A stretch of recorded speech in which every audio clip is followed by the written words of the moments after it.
Buenas tardes, amigos. Nuevamente acá en nuestro ya habitual programa Sin Temor a Equivocarnos. Y sin temor a equivocarnos, volvemos nuevamente a tener frente a nosotros a Javier Barrera Fontella. Sin temor a equivocarnos, estamos frente a una verdadera figura del arte, como ya la semana pasada nos contaba. Y lo convocamos nuevamente porque quedan bastantes cosas para comentar.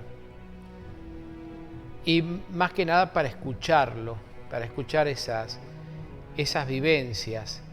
Esa última parte del reportaje la semana pasada, cuando Oscar le preguntaba justamente qué se sentía en un teatro vacío, el darle la espalda a una sala, a los ruidos del silencio. Realmente hay que amar el arte y amar a la música para expresarse en la forma en que él lo hizo. Javier, gracias por estar nuevamente con nosotros. Pues muchísimas gracias, Alberto. Un placer estar con ustedes. Oscar. Oscarcito, buenas tardes. Buenas tardes, Alberto. Gracias para gozar nuevamente de este personaje que es conocido, porque hablemos a calzón quitado. Este señor está exponiendo en todas partes del mundo, reconocidos en una forma impresionante. Desgraciadamente no podemos acompañar tanto porque ha estado en tantos lugares hermosos del mundo. Del mundo no lo podemos acompañar. Pero él nos hace partícipes a través de videos. Nos gustaría igual estar en los lugares donde vos exponés. Sí, por lo menos. Dije, no, si me invitas yo voy, pero lo pinta de la altura cultural que tiene nuestro amigo, que es un lujo justamente para nosotros tenerlo, ¿no? Aparte, como decía Beethoven, la inteligencia se mide del mentón para arriba. Claro, sí, señor. ¿Coincidís? Sí, coincido. Bueno, Javier, volviendo nuevamente al tema del Teatro Colón, yo quiero que nuestros amigos oyentes se enteren o conozcan una pequeña introducción a cómo nos conocimos con Javier.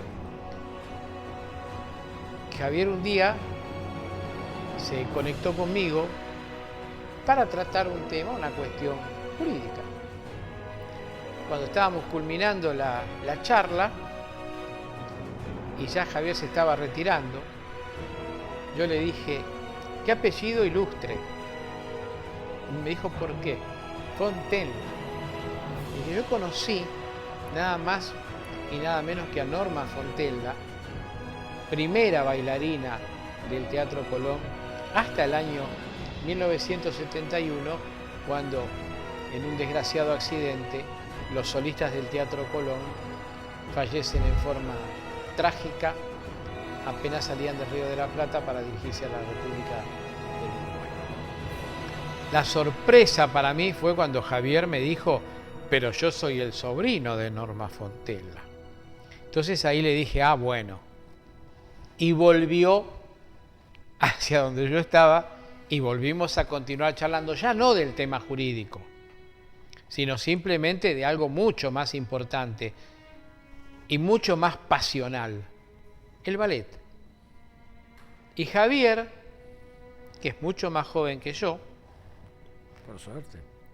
por suerte para él, tiene recuerdos de su tía y comentamos e intercambiamos ideas y opiniones y aquello que nos une, que es el arte a través de nada más y nada menos que de Norma Fontella. ¿Recordás ese encuentro, no, Javier? Recuerdo exactamente de estar en tu estudio y me acuerdo esa hermosa charla que hemos tenido y cómo fue ese conocernos y cuántas cosas en común. Tal es así que esta amistad que tenemos duró ¿cuántos años? ¿Cuántos años hace que somos amigos, que tenemos esta constante de reunirnos y hablar y bueno, y también a través del Rotary? Pero bueno, es muy lindo esos recuerdos y la verdad que un gusto ver a todos. Y podemos hacer una pequeña disquisición, porque en el programa anterior Oscar se refirió en 2 oportunidades al Rotary al cual pertenecemos, Rotary Boedo San Cristóbal, que es un Rotary netamente cultural. Sí, señor. Lo hablábamos ayer con Oscar este tema. Boedo San Cristóbal, cuando uno habla de Boedo y se remite hace 50, 60 años atrás, el grupo Boedo, que hasta en un primer momento llegó a integrarlo unos meses Borges, Roberto Art, Girondo, Leopoldo Marechal, Tuñón, que se oponía obviamente al grupo de Florida, pero era una posición netamente cultural. Nuestro Rotary es un Rotary que está ceñido a la cultura. Si me dejase meter Por una supuesto. postilla, en Boedo hay la calle de las esculturas y el señor ha contribuido con 2 obras. Una, la plaqueta a la Pachacamac, en el cual modestamente yo era el presidente en ese momento. Sí, así es. Una donación que hizo de la escultura tuya, que no me recuerdo el nombre, ¿cuál era? La escultura que está con la placa es de Leónides Barletta. Ahí está. Leónides Barletta, que era integrante de la Peña Pachacamat, que era del grupo de Boedo, ¿no? Era el grupo Claro, que claro. pertenecía a ese lugar, ¿no? Entonces, evidentemente, lo que decís vos se acrecienta con la participación que ha tenido Javier. Inclusive, vamos a dar un pequeño recuerdo de que se restableció ya el escudo de Boedo, que prontamente se va a colocar nuevamente en la avenida Boedo. El señor es partícipe de todos estos actos por su economía y por lo que es un señor. Un señor. Y un señor, y abajo, un escalón más abajo, un señor artista. Sí, señor. Bueno, Javier, una pregunta que te queríamos hacer. Vos en el programa anterior mencionaste 33 años prácticamente Sí, trabajando en el Teatro Colón. Así es. Con lo cual uno debe suponer, ¿sí?, que habrás pasado durante muchas oportunidades y recordarás hechos o anécdotas trascendentes. Dentro de esos hechos, sabemos que algunos no es conveniente contarlos porque son muy íntimos, como ocurren en cualquier organización, en cualquier teatro o en cualquier lugar donde se realizan eventos, pero otros sí. Así que para nuestro público sería interesante que develes algunos secretos que conoces dentro de lo que ocurrió en la cocina del Teatro Colón. Nadie más que vos que lo has vivido, ¿no? Bueno, sí, es muy amplio los secretos del Colón. Sí. Algunos se pueden contar, otros no. No, vamos a los que se pueden contar, porque Claro, deseamos porque- seguir teniendo este programa. Exacto. Entonces, porque yo al menos son muchos años de haber participado desde el inicio de mi carrera hasta la actualidad, ¿no? Y bueno, en cuanto a las anécdotas más simpáticas y más acordes, digamos, y lindas para recordar en este momento, bueno, son las anécdotas, por ejemplo, con los grandes cantantes, ¿no? Como Plácido Domingo o Luciano Pavarotti, que bueno, fueron grandes personalidades de las tantas que han venido al Colón, porque el Colón es un lugar para culminar la consagración de un artista lírico, por ejemplo, de una primera figura de los cantantes, ¿no? Entonces, es una escala obligatoria para que el cantante se sienta consagrado a nivel mundial y cantar en el Teatro Colón, en el escenario del Teatro Colón.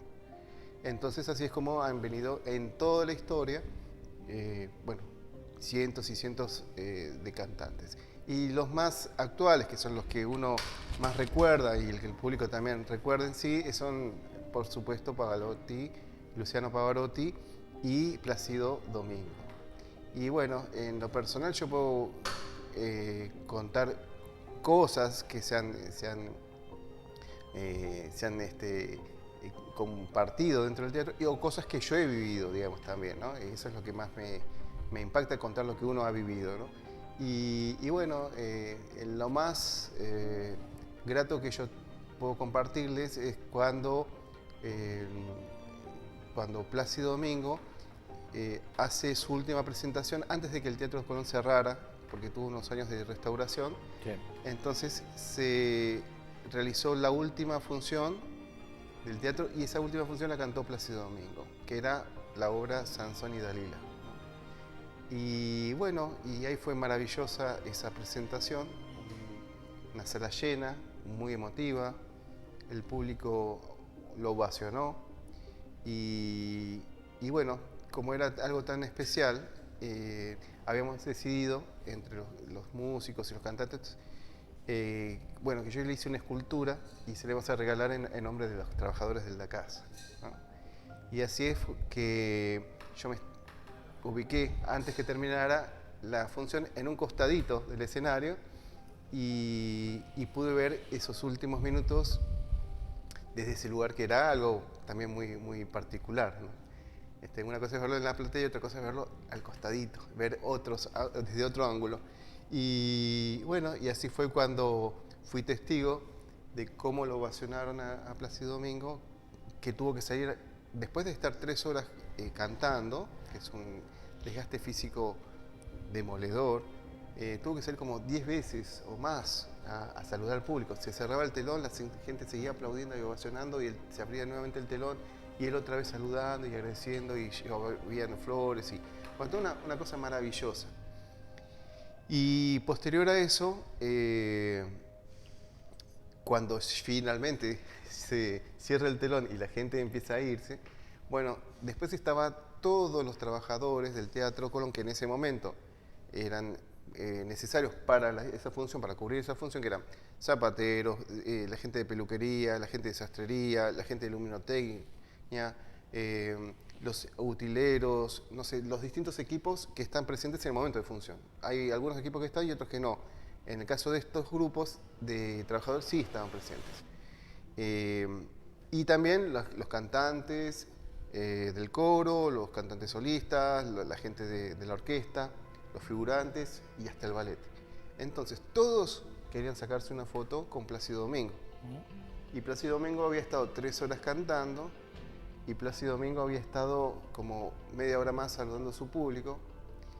Y así todo, Plácido Domingo se sacó una foto con todos los cantantes, con todos los trabajadores. Y a veces en grupos, a veces individuales, pero fueron como 2 horas más, como mínimo, que estuvo Plácido Domingo de pie sacándose fotos con uno, todo con una humildad, sin quejarse, sin enojarse, nada. Y yo me saqué también varias fotos.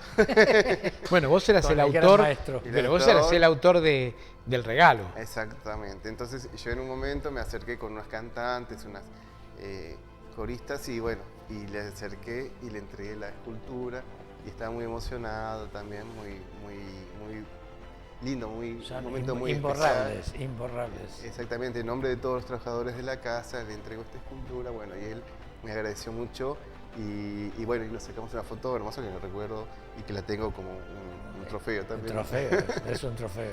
Entonces creo que esos son los momentos que yo puedo decir que he vivido, que son los que están detrás de escena. ¿Y con Pavarotti tenés alguna anécdota? Con Pavarotti, él vino en el año 87, 1987, a cantar La Bohème de Puccini, de Giacomo Puccini. Y yo estuve, digamos, en lo que fue la conferencia previa, que fueron todos los solistas de esa Bohème, que estaba Mimir, él hacía de Rodolfo. Estaba Mimir, Rodolfo, bueno, estaban los 5 integrantes. Y bueno, yo recuerdo que lo tenía, o sea, 10 metros donde yo estaba. Y yo tendría 18 años, porque estaba haciendo el servicio militar en ese momento, en el sur, en Comodoro Rivadavia me había tocado, así que estaba, bueno, pelado como ahora, pero así, y era jovencito, y bueno, y justo me dieron libre esos días, porque eran como vacaciones, entonces vine y lo primero que hice fui al Colón, mi mamá me dijo, está Pavarotti, y bueno, ahí fui a esa conferencia de prensa. Y lo recuerdo de haberlo visto ahí tan cerquita, y recuerdo bien lo que comentaban, ¿no? las preguntas que le hacían el periodismo, y las respuestas, y fue muy bueno también. Era otra personalidad, él era más estrella, Sí, sí. ¿no? No tenía esa proximidad y ese afecto, digamos, y es saber estar como Pavarotti, digamos, como Plácido Domingo, que sabía estar a las circunstancias del éxito y mantenía la humildad. Entonces él aceptaba sacarse fotos, no sé, con 300 personas y estar 2 horas sacándose fotos con 300 personas. Quizás Pavarotti era más distante, tenía una personalidad diferente. Son personalidades Distintas, ¿no? Entonces eso sí puede pasar. No obstante, lo importante es, más allá del ser humano, es rescatar al artista en el escenario o al artista frente a su pintura o al artista frente a su acordeón o violín o violonchelo. Lo importante es diferenciar lo que es el ser humano de lo que es el artista. Y en eso es indudable, ¿no? Es incuestionable, nadie puede cuestionar nada, los grandes que son, ¿no? Después lo humano, bueno, se puede mejorar, se puede cambiar, se puede perfeccionar también, pero... Es otro tema, es otro tema. Ahora, vos sabés, Javier, con respecto a lo que estás diciendo, a mí me trae a la memoria algo. Cuando yo comienzo a concurrir como público al Teatro Colón, una mañana pasaba por la puerta del Teatro Colón, yo era muy joven, ¿sí? No vamos a decir la edad en el programa, pero era muy joven. Pasaba por la puerta del Teatro Colón una mañana, sobre Libertad, veo la puerta abierta y no tuve mejor idea que ingresar. No había nadie. Entonces seguí caminando, subí primera escalinata, segunda escalinata, llegué a la entrada principal y un poco en penumbras, ¿sí? Observo que hay un cantante, es como si lo estuviese viendo hoy, que estaba a la derecha del escenario vocalizando. Entonces, en silencio, me acerco y me siento, cuarta, quinta fila, estaba yo solo, lo escucho a este cantante que vocalizaba. Por eso va a las anécdotas que vos contaste. Bueno, en un momento el cantante se da cuenta que había alguien, me mira, era argentino, me mira y me dice, estoy ensayando. Yo, joven, que le contesto, y yo lo estoy escuchando. Él me dice, sí, pero a mí me gusta ensayar solo. ¿Usted sabe quién soy yo? Lo miré así. Yo iba a ver ópera, a escuchar ópera prácticamente todas las semanas. Dije, sí, Víctor de Narqué. Bueno, insisto, me gusta trabajar y ensayar solo. Y le dije, bueno, no hay ningún problema. Me voy, pero con una condición. Tal cual, ¿eh? Creo que uno se envalentona un poco por el hecho de ser muy joven, muy imprudente, y porque aparte no había nadie en la sala. Estaba él y yo. Dije, a menos que me saque. Y él me miró y me dice, con una condición. Sí, ay, ¿cuál es la condición? Pero, ¿por qué no me canta un poquito Una furtiva lágrima? Oh, ¿Qué me dice? Sí, ¿por qué no me canta un poquito Una furtiva lágrima? Porque justamente estoy ensayando otra cosa, me contesta él. No de mala manera, pero estoy ensayando otra cosa. Digo, está bien. Digo, pero un poquito podría cantarme Una furtiva lágrima. Aparte hay un problema. Digo, si usted no me canta un poco Una furtiva lágrima, yo no me voy. Bueno, si no queda más remedio, dijo él. Y empezó a cantar un poquito Una furtiva lágrima. Paró. Le dije, muchas gracias, lo admiro.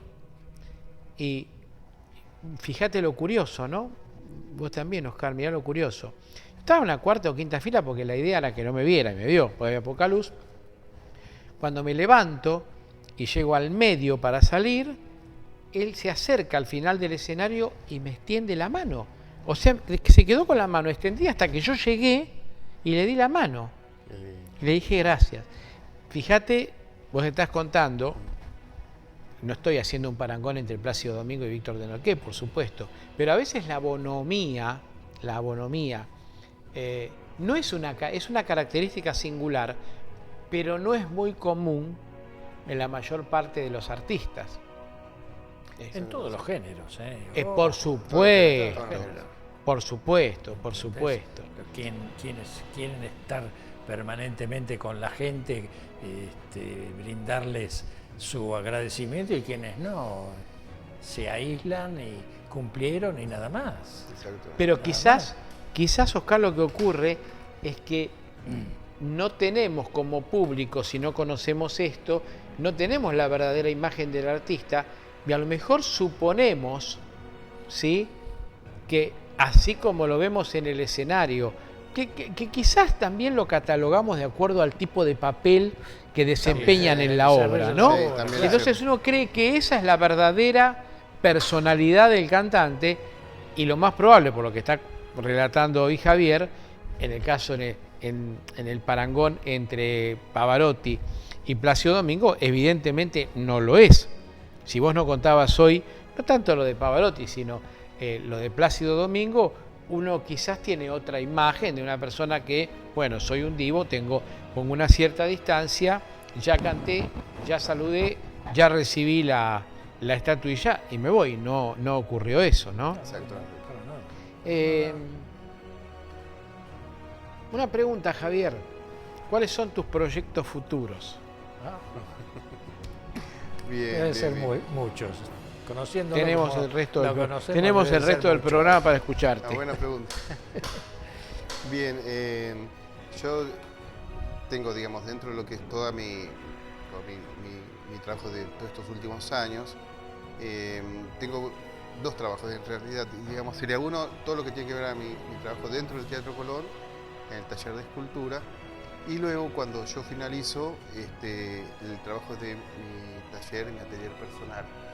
Entonces he logrado conjugar junto con la familia todo lo que es la parte profesional, la parte artística y la parte familiar. Entonces, de esa manera... ¿Las tres cosas? Las tres cosas. Javier, aclaramos a nuestro público, es el autor del Día de 28 horas.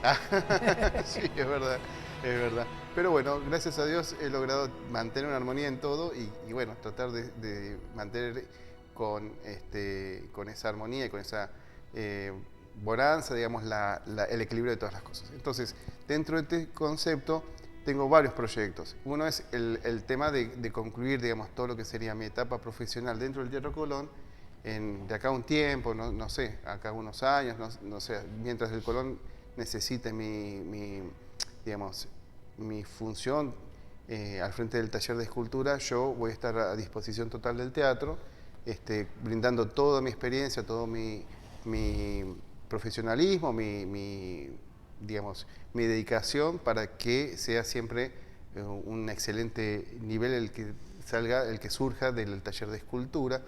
En ese caso es un compromiso total, digamos, ¿no? En cuanto a que brindar cada día lo mejor y armar equipo que después digamos, cuando yo me retire quede formado un equipo también de primer nivel. Entonces, en ese sentido es uno de las metas personales. Porque ya va a llegar un punto en que me voy a tener que retirar y quizás no sea tan prolongado. Entonces, una vez que me retire, también dedicarme full time a lo que es la parte artística y familiar. Pero fundamentalmente en la actualidad estoy desarrollando todo lo que es exposiciones en distintas galerías, tanto de la Argentina como de Francia, como de Italia, como de otros países que también van surgiendo. De mi obra personal, que es, sobre todo en este momento, es una obra que trabajo en cuanto a la madera, a la talla de madera, que son maderas espectaculares. Doy fe. Es verdad, Damos tienen fe. esculturas Damos ustedes fe. de mi autoría. Y bueno, entonces mi proyección es exposiciones, presentarme en concursos internacionales de simposios internacionales de escultura, viajar también al extranjero, como venía haciendo. Hasta ahora yo ya tengo más de 25 presentaciones en simposios internacionales, representando a la Argentina, y tengo pensado continuar esa tarea, ¿no? Y desarrollar al máximo mi potencial artístico también, simultáneamente en armonía con el crecimiento de mis hijos y el desarrollo de mis hijos y de mi familia. Así que bueno, eso es lo que estoy proyectando de acá a pocos años. Muy bien. Javier, Poquito, ¿viste? Poquito. ¿Eh? Poco. Por eso, poco, el día de poco. 28 horas. Javier, una pregunta para nuestro público. Sí. Yo era muy chico y en Canal 9, en el viejo Canal 9, en blanco y negro, una de las primeras obras que pudimos ver a Narciso Ibáñez Menta, Sí. vos no llegaste a verla, pues sos muy joven, Sí. fue El fantasma de la ópera, vos lo llegaste Sí, a ver. sí. Eran capítulos Claro. jueves a la noche que nos asustaban bastante. Mm. En El fantasma de la ópera de Narciso Ibáñez Menta se veían escenas que él filmaba en o frente a unos piletones que él recorría junto con la soprano a la que llevaba, a la que tenía escondida ahí, recorría unos piletones. Siempre se discutió si esos piletones o no formaban parte de la estructura del Teatro Colón.